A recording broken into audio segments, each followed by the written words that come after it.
May panibagong trade na namang naganap sa PBA kung saan sangkot dito ang Alaska at Star Hot Shots. Alamin po natin ang detalye kay Clarissa Ansay ng Colegio de San Lorenzo. Kinumpirma ni Aces coach Alex Compton ang pagkakatrade kay shooting guard Rom De La Rosa papunta sa Star Hot Shots kapalit ni power forward Jake Pascual.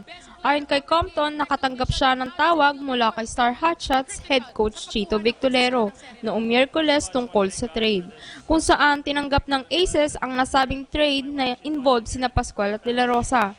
Parehas na San Beda, galing ang dalawa at taong 2014 din nang madrop sila sa PBA.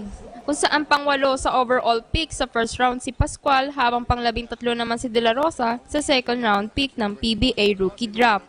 Samantala, naghihintay na lang ng approval ang dalawang koponan matapos nilang maipasa kanina ang trade papers sa PBA Commissioner's Office.